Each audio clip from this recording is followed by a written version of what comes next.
Baik, terima kasih. Mungkin para audiens sekalian nih sudah tidak sabar untuk menanyakan pertanyaan-pertanyaan yang sudah disiapkan pada saat tadi materi sedang berlangsung, dan tanpa berlama-lama lagi langsung saja kita masuk kepada agenda selanjutnya yaitu sesi diskusi. Mengenai teknis dari sesi diskusi sendiri akan berlangsung selama 30 menit. Bagi audiens yang ingin menyampaikan pertanyaannya boleh menggunakan fitur raise hand terlebih dahulu, dan ketika saya mempersilahkan, audiens bisa langsung menyalakan mikrofonnya, dan apabila tidak terkendala sinyal, audiens juga bisa mengaktifkan fitur kameranya dan langsung memperkenalkan diri dengan asal instansi dan juga menyampaikan pertanyaan yang akan disampaikan. Bagi audiens yang berkendala sinyal, bisa menyampaikan pertanyaannya melalui chat Zoom yang nantinya akan saya bantu bacakan kepada Pak Ade. Baik, selain itu saya juga menginformasikan bahwa kepada 5 peserta paling aktif dalam sesi diskusi dan sharing akan mendapatkan sedikit reward dari Koteka. Oleh sebab itu, kepada Bapak, Ibu, dan teman-teman sekalian,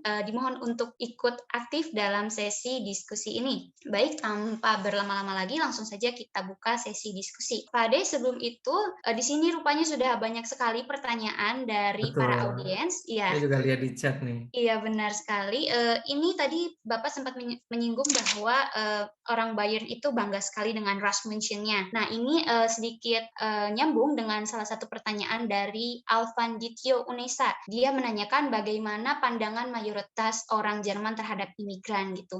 Tadi kan seperti yang telah Bapak sampaikan bahwa mereka itu sangat cukup, apa ya, bangga sekali nih dengan ras mereka. Lalu bagaimana pandangan mereka tentang imigran atau orang-orang di luar dari ras mereka? Untuk pandangan mereka sih saya cuma bisa jawab sebenarnya tergantung dengan, kotanya ya. Apakah kota tersebut termasuk kota yang maksudnya kota kota yang punya warga negara asing banyak atau tidak gitu. Kalau di Munchen terus terang maksudnya sudah termasuk kota yang internasional, artinya banyak sekali pendatang yang sudah datang di Munchen sehingga untuk imigran pun mereka welcome gitu ya. Karena buat mereka mungkin biasa gitu ya, orang asing gitu, maksudnya sudah biasa gitu. Tapi kalau teman-teman semua ke pedalaman gitu ya, mungkin ke daerah-daerah yang Jerman Timur atau Sachsen dan lain sebagainya gitu. Ada beberapa daerah yang tidak begitu welcome gitu dengan orang asing. Karena mungkin maksudnya buat mereka juga tidak terbiasa gitu ya ada orang asing gitu. Tapi kalau di Munchen, saya cuma bisa bilang di Munchen, saya nggak tahu mungkin nanti Mbak Gana juga bisa menambahkan di kotanya Mbak Gana gimana gitu. Tapi kalau di Munchen mereka open dengan orang asing. Baik, terima kasih Pak Ade. Lalu ini juga ada pertanyaan dari IPET-O yang menanyakan bagaimana pengalaman Pak Ade mengajar bahasa Jerman di Jerman yang bukan penutur asli. Ini juga merupakan salah satu prestasi yang sangat luar biasa ya, karena Pak Ade bisa mengajarkan bahasa Jerman kepada orang-orang di luar orang-orang yang tidak belajar bahasa Jerman sebagai Bapak juga bukan penutur aslinya gitu. Jadi gimana nih pengalaman Bapak sebagai pengajar bahasa Jerman? Pengalamannya seru sebenarnya dan ternyata, tidak semudah yang kita bayangkan gitu ya kalau ngajar bahasa Jerman, kepada orang asing gitu. Karena, kalau sama orang Indonesia mungkin kita bisa kalau ada yang nggak ngerti gitu ya, kita bisa menjelaskan dalam bahasa Indonesia gitu, "Ini loh bahasa Indonesianya itu kayak gini," gitu kan. Jadi lain kali tolong hati-hati gitu kan. Tapi kalau dengan mereka, mereka kan nggak bisa bahasa Jerman gitu ya, bahasa Inggris juga mereka nggak bisa. Nah itu ada tantangan tersendiri gitu untuk menjelaskan sesuatu hal yang sulit buat mereka. Tapi yang lainnya sih sebenarnya pengalaman yang saya alami sih sebenarnya asik sih. Maksudnya mereka juga baik-baik ya, orang-orang tersebut kalau pas lagi ada yang ulang tahun misalnya mereka bawa kue masing-masing gitu. Kemudian welcome sekali dan mereka sangat hormat dengan guru gitu. Cuman memang ada beberapa kasus seperti para migran gitu ya, para migran yang mereka mungkin punya masalah di negaranya gitu ya. Mungkin mereka sempat mendapatkan kekerasan gitu ya di negaranya gitu. Kemudian mereka datang ke Jerman dan mereka sudah punya masalah mental terlebih dahulu gitu ya. Kemudian mereka tidak nurut dengan guru itu ada gitu. Saya sempat mengalami juga gitu. Dan untuk mengatasinya kita perlu keras dengan mereka dan kalau memang tidak bisa dibilang tidak bisa apa namanya. Jadi guru kalau ngajar di Jerman itu kita punya hak gitu ya. Artinya kalau misalkan ada yang nggak nurut, kita bisa memulangkan mereka. Kita bisa bilang kamu keluar, kamu pulang. Gitu. Kamu tidak bisa ikut pelajaran lagi gitu. Baik, terima kasih Pak Ade untuk jawabannya. Selanjutnya ada pertanyaan dari Sekunda. Bertanya, selamat sore Pak Ade. Sewaktu mengulang S1 di Jerman, apakah perlu masuk Stuttgart juga? Karena sebelumnya Pak Ade Oke, tadi sudah S1 di betul, Indonesia ya, tapi mengulang betul. kembali di Jerman. Oke, Ibu Sekunda, saya kenal ini sepertinya.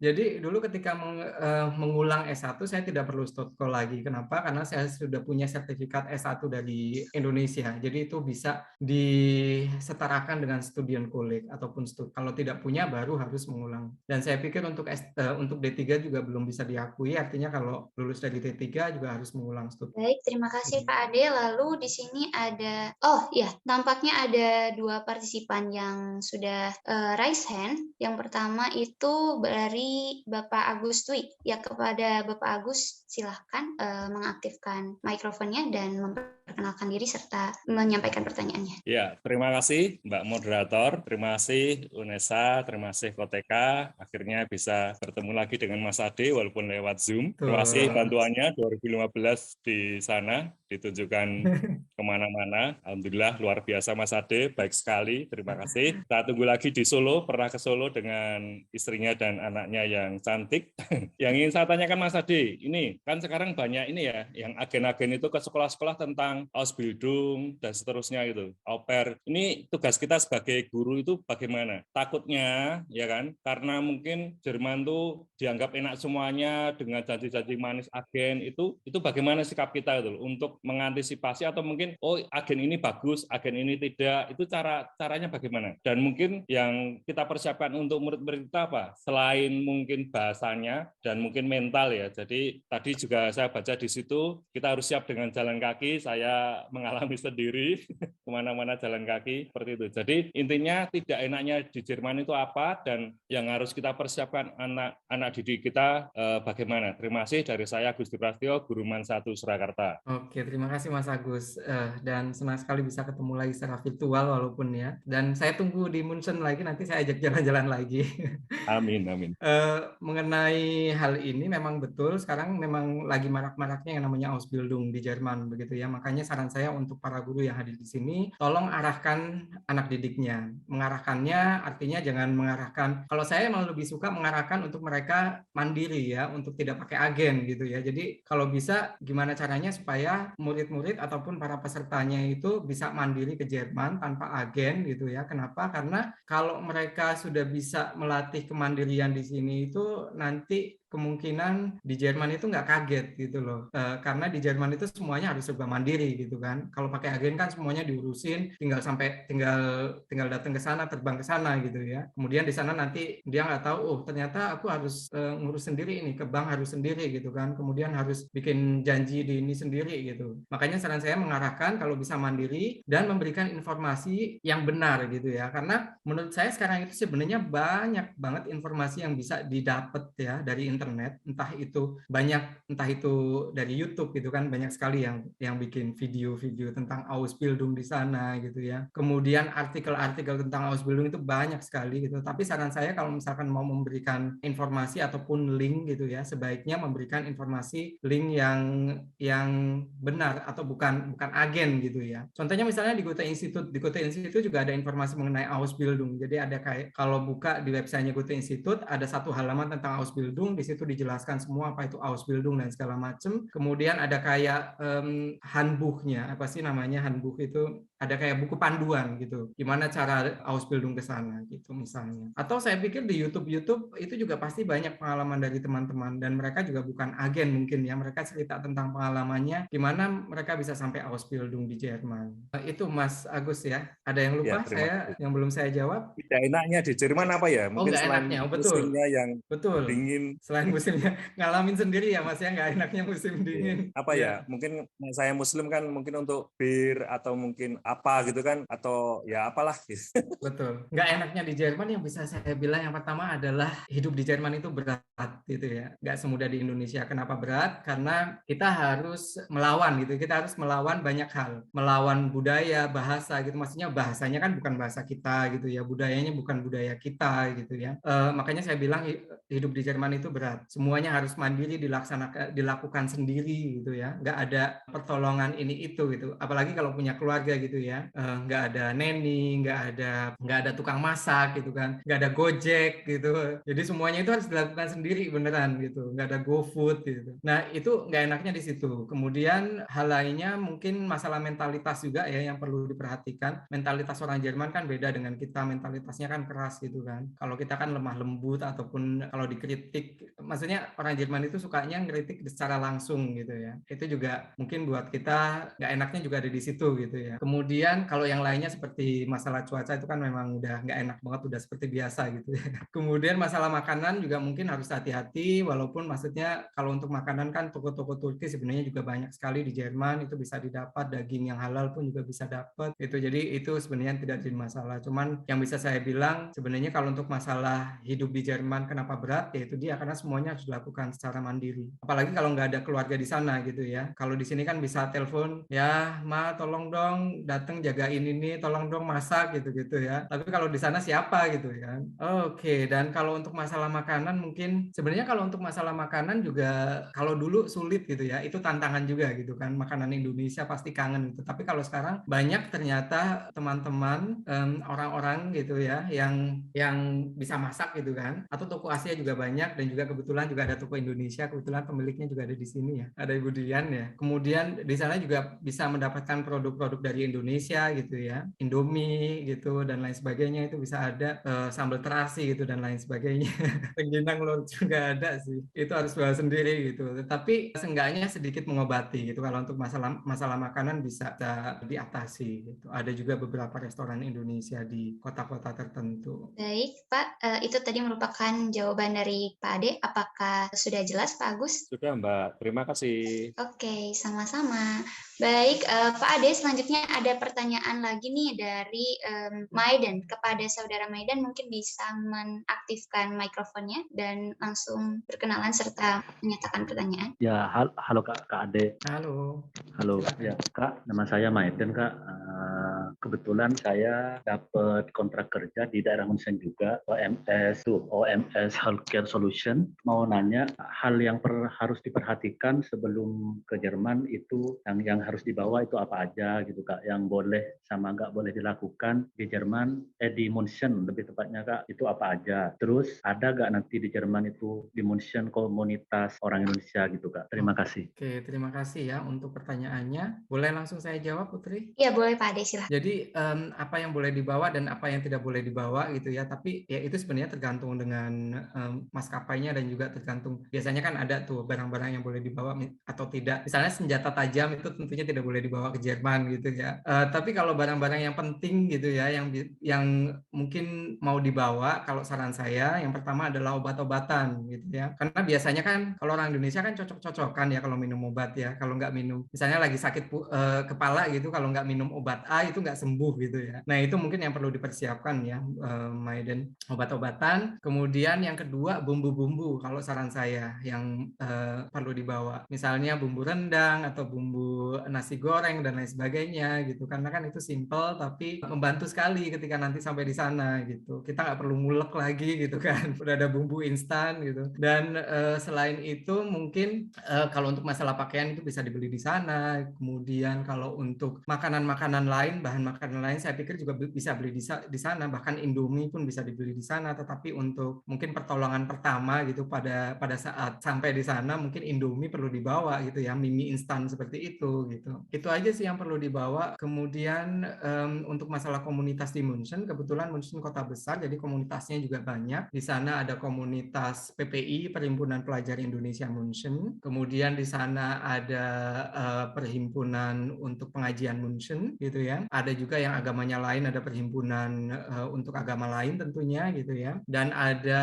perhimpunan budaya itu namanya Swadaya Munchen. Jadi Swadaya Munchen itu untuk masyarakat Indonesia Indonesia semuanya gitu. Jadi nggak mengenal apakah harus pelajar atau harus beragama ABC gitu, itu namanya Swadaya Munchen. Dan kalau dulu sebelum pandemi, Swadaya Munchen itu setiap bulan mengadakan Stammtisch. Stammtisch itu ketemuan gitu ya, pertemuan orang-orang Indonesia. Terus di situ ada pertunjukan tari, ada yang ngejual makanan Indonesia gitu-gitu sambil kumpul-kumpul ngobrol-ngobrol di sana gitu. Tapi sekarang karena pandemi jadi belum ada lagi. Tapi jangan khawatir, di Munchen banyak orang Indonesianya dan banyak perkumpulan Indonesianya. Baik, itu merupakan jawaban dari Pak Ade. Apakah sudah jelas? Siap, jelas sekali. Terima kasih banyak. Ya, sama-sama. Baik, Pak Ade, berikutnya ada lagi nih yang raise hand, itu dari iPad O. Mungkin kepada iPad O bisa segera mengaktifkan fitur mikrofonnya. Halo Mbak Oo. Halo Ade, ini Oo. Halo. Halo. Schön, dich zu sehen. Salam kenal. Nama saya Oo. Saya tinggal di negara bagian di Hessen. Saya udah kenal Ade sejak kuliah di Jogja. Saya punya pertanyaan untuk Ade di bidang bahasa ya. Ade kan guru bahasa Jerman di München. Yang jadi pertanyaan saya, mungkin Ade punya tips gitu untuk orang-orang Indonesia yang tinggal di Jerman, bagaimana mereka bisa lancar bahasa Jermannya, karena sekarang saya suka lihat dari pengalaman orang-orang Indonesia yang sudah tinggal di Jerman sudah lama, tetapi itu kok bahasa Jermannya itu kurang gitu. Bahasa Jerman saya juga kurang mungkin ya. Itu mungkin terletak dari segi apa? Kalau misalkan ada orang Indonesia yang baru ke Jerman, mereka sangat bersemangat belajar bahasa Jerman. Tetapi ketika mereka sudah mencapai apa yang mereka inginkan, cita-citanya, terus mandap di situ. Jadi bahasa Jerman udah di situ aja, mereka mungkin bergaulnya hanya dengan orang Indonesia, sudah tidak ada semangat lagi untuk membuka diri, istilahnya. Saya sih tidak gegen ya untuk berkumpul dengan orang-orang Indonesia gitu ya. Tapi yang saya lihat banyak perkumpulan orang Indonesia yang orang Indonesia itu bertemu dengan orang Indonesia lah gitu ya, sedikit membuka terhadap kehidupan orang Jerman di sini, maksud saya begitu. Ya mungkin ada tipsnya bagaimana gitu ya. Terima kasih. Terima kasih Mbak Oo untuk pertanyaannya. Sama-sama. Sebenarnya kalau untuk masalah itu saya kembalikan lagi ya, itu sebenarnya tergantung dengan kemauan masing-masing atau motivasi dari masing-masing orangnya. Karena kalau misalkan tadi saya juga mau bilang sama Mbak Oo, sebenarnya kalau misalkan mau memperlancar bahasa Jerman, sebaiknya cari komunitas yang berbahasa Jerman gitu ya, sehingga kita juga terpaksa ngomong bahasa Jerman di situ gitu ya. Kalau misalkan kumpul dengan orang Indonesia itu sebenarnya juga tidak masalah gitu kan, tetapi kalau bisa juga cari komunitas yang lain. Soalnya kalau kumpul dengan orang Indonesia kan ngomongnya biasanya pakai bahasa Indonesia tuh ya, jadi nggak terlatih. Nah makanya kalau bisa kumpul juga dengan komunitas lain atau orang Jerman, dan di situ kita jadi terpaksa aktif ngomong pakai bahasa Jerman. Karena dengan aktif ngomong pakai bahasa Jerman kita jadi lebih bagus lagi gitu loh. Tetapi kembali lagi saya bilang tergantung juga sama motivasi orangnya gitu. Karena ada juga yang walaupun dia sering kumpul tapi bahasa Jermannya tetap di situ aja. Kenapa? Karena dia orang tersebut itu ngerasa bahwa dia udah cukup dan dia nggak mau belajar lagi gitu loh. Maksudnya aku cuma sampai di sini aja dan aku ngobrolnya juga cuma segitu aja gitu. Tapi saya pikir kalau misalkan walaupun ngobrolnya sebentar, tapi kadang-kadang pasti juga ada aja kosakata yang misalnya baru gitu. Oh apa sih maksudnya gitu kan? Saya nggak tahu ini itu gitu. Dan kalau saya kebetulan karena saya dulu ngajar bahasa Jerman, jadi saya punya sedikit kelebihan gitu ya. Karena kalau ngajar bahasa Jerman kan otomatis harus pakai bahasa Jerman, pakai buku bahasa Jerman gitu kan. Dan ternyata saya juga belajar banyak dari buku-buku bahasa Jerman, karena ternyata bahasa Jerman saya juga nggak perfect amat gitu kan. Ternyata ada juga banyak kosakata yang belum saya tahu. Oh ternyata ini gitu dari buku-buku tersebut gitu kan. Betul juga yang namanya belajar itu tidak kenal itu long life ya namanya ya. Jadi sepanjang umur itu kita bisa belajar. Itu dia, semoga membantu sih. Dan kelebihan saya juga karena saya punya keluarga atau istri saya orang Jerman, jadi otomatis saya harus ngomong pakai bahasa Jerman gitu kan. Itu mungkin kelebihannya. Tapi kalau buat teman-teman semua, kalau bisa cari komunitas yang berbahasa Jerman. Baik, terima kasih Pak Ade untuk jawabannya. Untuk Bu Oo, apakah jawabannya sudah cukup jelas? Sepertinya sudah cukup jelas. Baik Pak Ade, untuk menutup sesi diskusi kita, karena waktu juga akan segera berakhir, di sini ada pertanyaan terakhir nih, dari Alfa Haritz, Sastra Jerman UNESA. Dia menanyakan, maaf Pak Ade izin bertanya, untuk syarat dan tes yang digunakan untuk masuk kuliah S2 di Jerman kira-kira bagaimana ya Pak? Mungkin Pak Ade bisa menceritakan sedikit pengalaman Pak Ade pada saat mendaftar S2 di Jerman. Oke, untuk S2 di Jerman persyaratannya itu sebenarnya tergantung dengan universitasnya masing-masing. Saya cuma bisa cerita dari dari universitas saya dulu ya. Dulu persyaratannya ketika saya masuk itu tentunya bahasa Jerman, kemampuan bahasa Jerman. Kalau untuk S2 itu biasanya mereka mintanya DSH atau DAF gitu ya, dan tentunya ada level-levelnya tertentu. Kemudian atau kalau misalkan sertifikat Goethe itu mungkin C1 lah, sekitar di atas C1 pokoknya mintanya biasanya. Itu yang pertama. Kemudian yang kedua adalah ijazah S1 yang diakui gitu kan. Saya pikir sekarang sudah banyak sekali universitas di Indonesia gitu yang sudah diakui di Jerman. Mungkin UNESA juga saya pikir sudah diakui di beberapa universitas gitu ya. Kemudian persyaratan lainnya, kalau masalah nilai mereka nggak ngelihat gitu ya, apakah apakah IPK saya berapa gitu ya, cum laude atau lain sebagainya, itu biasanya mereka nggak ngelihat itu. Tapi mereka ngelihatnya itu dia kemampuan bahasa Jerman, kemudian apakah ijazah kita di S1 diakui atau tidak. Itu persyaratan utama sih, yang lainnya sebenarnya mereka nggak minta macam-macam. Persyaratan lainnya ya persyaratan administrasi, seperti misalnya mungkin paspor dan lain sebagainya. Saya juga nggak diminta apakah harus menulis, kalau dulu saya harus menulis surat motivasi sih, kenapa saya ingin kuliah di jurusan tersebut gitu. Karena jurusan saya kebetulan itu kuotanya terbatas gitu ya, jadi mereka juga harus menyeleksi itu gitu.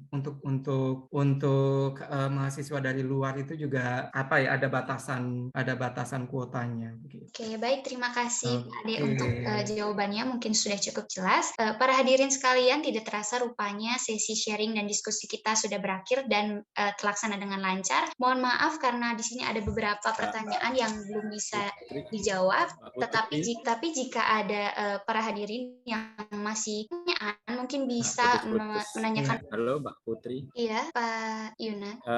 Pak Ade, ini kan memang rencananya 5:30 selesai, tapi apakah waktunya Bapak masih memungkinkan untuk mungkin kita tambahkan sebentar lagi begitu? Boleh, silakan. Baik, mungkin Mbak Putri bisa dilanjutkan sampai pukul 6 gitu ya. Baik, kan masih ada pertanyaan yang belum terjawab. Kalian ini banyak yang kangen sama Pak Ade kayaknya. Iya, sepertinya banyak yang teman-teman saya juga yang hadir di sini ya. Jadi senang juga bisa ketemu di sini. Gitu ya, rekan-rekan sekalian, mungkin kita lanjutkan sampai pukul 6 lah, Mas. Monggo Mbak Putri, terima kasih banyak. Pak Ade, terima kasih banyak. Iya, Silakan. Oke, terima kasih Pak Yunan atas kesempatannya. Namun sebelum itu kepada para partisipan untuk jangan lupa mengisi presensi yang akan segera dikirimkan melalui kolom chat Zoom. Putri, boleh menyela satu lagi? Ya. Mbak Gana, mungkin ada yang mau disampaikan, silakan Mbak Gana. Karena tadi saya sudah melihat banyak yang tanya ya, dan pertanyaannya juga bagus. Nanti dari Koteka akan memberikan 4 voucher yang akan dikirim lewat Kupe atau transfer bank. Voucher ke Jerman ya, tiket ke Jerman atau gimana ini? Bagaimana? Kalau itu minta KBRI aja. Atau minta dari maskapai ya. Jadi kita seadanya, karena dananya memang kita bagi sampai dengan Zoom di masa mendatang, karena kita seminggu sekali ya. Jadi dibagi rata, semua bisa dapat dari Sabang sampai Merauke. Karena mungkin akan memberikan semangat bagi para mahasiswa dan traveler. Selamat pada Wiwi Karwati, Aufa Harit, Widiarti, dan Maeden. Berhak untuk mendapatkan voucher dari komunitas traveler Kompasiana. Nanti segera menghubungi Dek Yunan ya, atau bisa ke saya untuk mengirimkan data, nomor bank, nomor rekening, dan nama serta nomor HP, serta untuk kartu pos dari Universitas Negeri Surabaya. Nanti ada 5 orang yang akan mendapatkan, yaitu Sekunda, ada Maria Widayani, kemudian Ahandityo, kemudian baik, nanti segera menghubungi. Nanti akan saya umumkan lagi di WhatsApp grup komunitas travel Kompasiana, serta di WhatsApp serta di Telegram. Demikian, silahkan dilanjutkan. Masih banyak pertanyaan yang masih gantung ini di kolom chat, makin hangat. Silahkan Dek Putri. Ya, baik, terima kasih kepada Frau Gana atas kesempatannya. Mungkin kita akan segera melanjutkan sesi tanya jawab ya. Jadi bagi teman-teman yang masih memiliki pertanyaan bisa meraise hand terlebih dahulu, dan nanti ketika saya telah mempersilahkan, silahkan memberikan pertanyaannya. Baik, di kolom chat ini tadi sudah ada beberapa pertanyaan. Tunggu sebentar Pak Ade, karena ada sedikit tertimbun. Oke, tadi ada pertanyaan yang cukup menarik nih mengenai marga yang ada sekarang di Pak Ade, yaitu Schutz. Kok bisa ya Pak Ade memiliki marga Schutz? Biasanya kan katanya marganya itu selalu dari pihak laki-laki. Betul.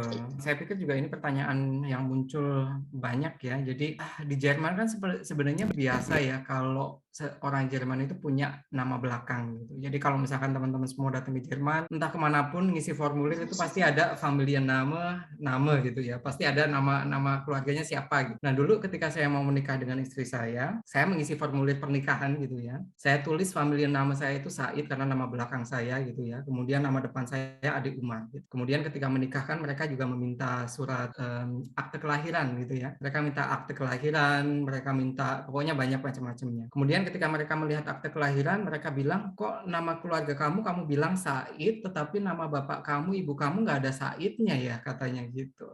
Terus saya, ya karena memang saya tidak punya nama belakang, saya bilang gitu ya. Kemudian mereka bilang, oh tidak bisa, pokoknya nama belakang ini harus ditulis tetap nama belakang gitu kan. Terus akhirnya dari pihak Tandesamt, itu kantor pernikahan, mereka bilang, oke kalau gitu sekarang solusinya adalah, ada 2 solusi itu ya, yang ditawarkan oleh mereka. Yang pertama, solusi pertama, kamu pergi ke notaris gitu, terus kamu di situ harus mengesahkan nama Said itu jadi nama belakang kamu gitu ya, nama keluarga kamu gitu. Tapi tentunya harus bayar dan lain sebagainya gitu ya. Atau solusi kedua, kamu ambil nama istri kamu sebagai nama belakang kamu gitu. Dan selesai gitu. Terus akhirnya saya bilang, oh ya udah ambil gampangnya saja, saya ambil nama belakang istri saya gitu, kemudian jadi nama belakang saya ambil dari istri saya. Jadi ternyata di Jerman itu bisa juga mengambil nama belakang dari istri kalau suami tidak punya nama belakang, kalau suami tidak punya family name. Tapi saya juga dengar dari istri saya juga bisa sebenarnya atau biasanya kalau suami istri itu antara ambil punya suaminya gitu, kalau dua-duanya orang Jerman dan punya nama belakang gitu ya, atau mereka pakai dua-duanya jadi pakai tanda minus gitu, pakai binden. Terima kasih Pak Ade. Lalu di sini ada pertanyaan dari Ibu Maria Widayanti. Pertanyaannya, bagaimana persyaratan untuk bisa menjadi sekolah mitra PASH Goethe Institut? Oh, ini mungkin pertanyaannya di luar tema ini ya. Jadi kalau untuk kebetulan karena saya kan sekarang lagi pegang proyek ini, proyek kerjasama jadi antara negara Jerman dan juga sekolah-sekolah yang ada di Indonesia. Artinya sekolah yang punya kerjasama dengan negara Jerman, ada 29 sekolah saat ini yang punya kerjasama dan dipegang oleh kami, oleh Goethe Institut. Kemudian untuk saat ini memang kita belum ada pembukaan sekolah baru ya, karena biasanya memang untuk pembukaan sekolah baru itu datangnya dari Kementerian Luar Negeri Jerman. Mereka bilang mereka punya dana, kemudian mereka membuka sekolah baru gitu ya. Dan seleksinya biasanya kita kerjasama dengan bagian lain dari Goethe Institut, itu namanya BKD gitu ya. Jadi BKD kan tahu gitu ya, maksudnya sekolah-sekolah mana yang aktif, sekolah mana yang bagus. Karena kan sekolah-sekolah PASH adalah sekolah yang bisa dijadikan sekolah percontohan, kita pengennya gitu ya. Jadi seharusnya memang pelajaran atau pengajaran bahasa Jerman di sekolah-sekolah tersebut itu jauh lebih bagus dari sekolah-sekolah yang lain gitu. Makanya persyaratannya sebenarnya kalau persyaratan dari kita selalu kerjasama dengan bagian lain gitu ya untuk meneliti itu gitu ya. Kita akan lihat apakah sekolah tersebut bagus atau tidak pengajaran bahasa Jermannya. Karena kalau dari Goethe Institut kan bisa ngelihat kalau misalkan ada Olimpiade bahasa Jerman tuh ya, senasional gitu kan. Sekolah mana nih yang bagus nih dari Olimpiade ini nih gitu kan. Kita kan bisa ngukur dari situ misalnya. Atau kalau ada program dari Goethe Institut, kemudian kita bisa lihat guru mana nih yang aktif, guru mana nih yang kemampuan bahasa Jermannya bagus, gitu. Atau sekolah mana nih yang aktif. Nah, jadi saran saya kalau ingin menjadi sekolah PASH mungkin aktif dulu ya di bahasa Jerman, ke bahasa Jermanan Indonesia gitu ya, supaya dilirik oleh PASH gitu. Kemudian nanti kita ngeliat, sekolah ini ternyata bagus nih gitu. Kita bisa masukkan jadi sekolah PASH. Baik, terima kasih Pak Ade pertanyaannya. Mungkin Bu Maria sudah bisa dimengerti dari jawaban dari Pak Ade. Baik Pak, selanjutnya ada pertanyaan dari Wiwik Sekarwati. Ibu Wiwik bertanya, mohon izin bertanya, ketika sudah memiliki sertifikat B1 dan sudah mendapatkan kontrak kerja di Jerman, contohnya di rumah sakit, apakah untuk Beruf sama dengan kursus untuk mendapatkan sertifikat B2? Mohon maaf tadi keputus sedikit di tengah, gimana? Untuk apa tadi? Jadi jika sudah memiliki sertifikat B1 dan sudah mendapatkan kontrak kerja, contohnya di rumah sakit, apakah Berufsbezogenen Deutschkursnya itu sama dengan kursus untuk mendapatkan sertifikat B2? Oh oke. Untuk yang Berufsbezogenen Kurs itu adalah kursus yang khusus untuk para pencari suaka ya. Jadi untuk seperti yang tadi saya bilang, untuk orang-orang yang punya masalah di negaranya gitu ya, atau yang negaranya punya masalah kemudian namanya Flüchtlinge kalau dalam bahasa Jerman ya.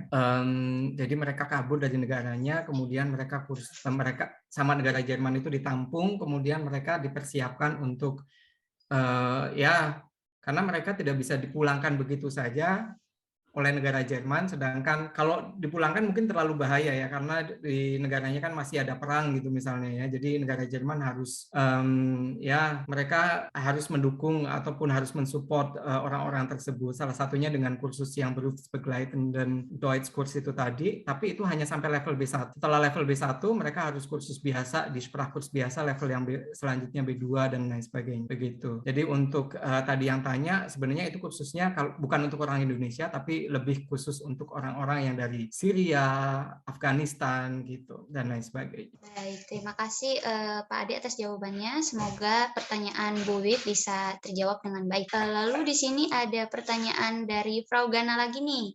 Apakah betul mobil produksi Jerman kualitasnya super? Soalnya katanya ada kan kasus BG yang curang atas kasus gas. Bagaimana nih tanggapan dari Pak Ade? Oke, kebetulan saya bukan pemerhati mobil, jadi sulit nih Mbak Gana jawabnya. Tapi kalau untuk masalah mobil, untuk masalah kualitas, mobil kualitas Jerman memang ya bisa dibilang ya menduduki urutan atas gitu ya. Tapi kalau untuk kualitas apakah sama dengan mobil dari Jepang ataupun dari Cina dan lain sebagainya, saya tidak bisa jawab ya. Tapi yang jelas saya cuma bisa bilang bahwa kualitasnya bagus gitu ya. Kebetulan, dan kalau orang-orang Jerman sendiri, mereka juga nggak semuanya punya mobil dari Jerman gitu. Mereka juga ada banyak juga mobil dari buatan Taiwan, buatan Jepang gitu dan lain sebagainya, itu juga banyak di Jerman. Jadi, tapi kalau misalkan di München sendiri, kalau saya lihat memang banyak sekali orang yang punya mobil BMW gitu, karena mereka mungkin sedikit bangga gitu ya dengan BMW dari kotanya gitu. Tapi kalau saya ke kota lain itu pasti banyak sekali mobilnya campur-campur. Lain-lain juga ada, mobil Honda juga ada, atau Toyota dan lain sebagainya. Baik, terima kasih Pak Ade atas jawabannya. Lalu di sini ada pertanyaan lagi nih dari Ibu Maria Widayanti. Apakah Goethe Institut satu-satunya pemegang lisensi untuk penerbitan sertifikat bahasa Jerman atau ada yang lainnya nih? Untuk sertifikat bahasa Jerman, penerbitannya itu bukan hanya Goethe Institut, maksudnya saya pikir Sprachschule lain juga bisa menerbitkan sertifikat bahasa Jerman ya, atau sekolah bahasa lain. Tetapi untuk saat ini yang diakui oleh pihak kedutaan itu memang dari Goethe Institut. Jadi kalau mau apply visa ke Jerman gitu ya, itu dari Goethe Institut. Setahu saya, cuman nggak tahu kalau ada informasi terbaru. Kalau misalkan saya salah, mungkin bisa dikoreksi. Gitu. Baik, terima kasih Pak Ade atas jawabannya. Sepertinya di sini pertanyaannya sudah terjawab semua ya. Jadi pertanyaan-pertanyaan yang sudah di kolom chat, yang ada di kolom chat sudah Pak Ade jawab semua. Baik, mungkin sesi diskusi akan segera kita tutup dan saya juga kembali mengingatkan kepada peserta untuk tidak lupa mengisi presensi yang telah dikirim di kolom Zoom chat ya. Terima kasih kepada Herstus karena telah mau meluangkan waktunya untuk dapat hadir pada hari ini untuk menjadi narasumber serta melalui pengalaman luar biasa dari Pak Ade nih, kita bisa mendapatkan insight-insight baru untuk kedepannya.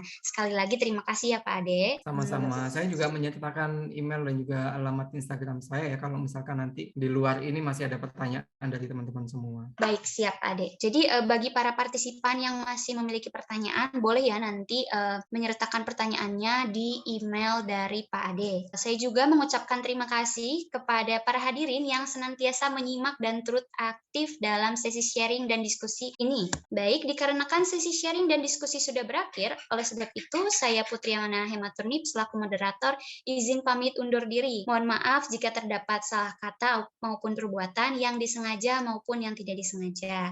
Untuk rangkaian acara selanjutnya akan saya kembalikan kepada MC kita yaitu Frau Gana. Halo Frau Gana, terima kasih untuk kesempatannya. Sesi sharing dan diskusi kita berlangsung dengan lancar. Untuk agenda selanjutnya akan saya serahkan kepada Frau Gana. Baik, akhir kata saya ucapkan terima kasih atas perhatiannya. Selamat sore dan wassalamualaikum warahmatullahi wabarakatuh. Waalaikumsalam warahmatullahi wabarakatuh. Wah, keren sekali obrolan kita hari ini yang membahas tentang pengalaman menjadi pengajar bahasa Jerman di Jerman. Jadi luar biasa sekali karena sebagai orang Indonesia yang mungkin bahasanya sangat berbeda dengan bahasa Jerman yang sulit sekali. Saya sudah lama 16 tahun di Jerman ya, tetapi bahasa Jerman saya luar biasa, sangat complicated dan grammarnya nabrak-nabrak. Mungkin karena saya lebih banyak belajar bahasa Inggris selama 7-8 tahun sebelum belajar bahasa Jerman, atau memang sayanya yang malas bahasa Jerman meskipun di rumah juga pakai bahasa Jerman ya. Benar sekali yang seperti dikatakan oleh Ade bahwa kalau kuliah sekarang ini saya menempuh Ausbildung sebagai guru taman kanak-kanak. Saya sudah pernah menjadi guru taman kanak-kanak di Indonesia selama 5 tahun, sudah master bahasa Inggris dan di universitas di Indonesia, tetapi harus mengulangi dari awal lagi. Dan bahasa Jermannya sangat luar biasa sulit karena memang banyak Fachwörternya ya. Dan tentu saja kalau kita berbicara dengan bahasa Jerman yang Brockensprache gitu ya, dengan bahasa di sekolah yang akademis mungkin sangat berbeda sekali, tetapi harus semangat seperti Adi bilang tadi, nggak usah mikirin angka nilai begitu ya, karena mungkin pasti lulusnya begitu ya. Dan memang untuk program Ausbildung ini saya pikir bagus untuk teman-teman adik-adik semua yang ada di UNESA dan seluruh Indonesia, karena banyak sekali peluang yang bisa didapatkan di sini. Jadi meskipun Jerman tuh keras sekali, tetapi banyak hal yang bisa kita ambil seperti halnya program sekolah atau Ausbildung, kemudian kerja yang gajinya mungkin lebih banyak daripada di Indonesia, dan kita bisa travel ke seluruh Eropa tanpa kesulitan seperti hanya kita dari Indonesia ke Jerman atau dari Indonesia ke negara lain. Jadi mungkin di sekitar EU sendiri sepertinya tidak complicated dengan aturan pandemi. Kita tidak usah karantina, kita tidak usah harus ini vaksinnya begitu ya. Kalau kita di Eropa sudah seperti kita keluar kota kalau di Indonesia ya.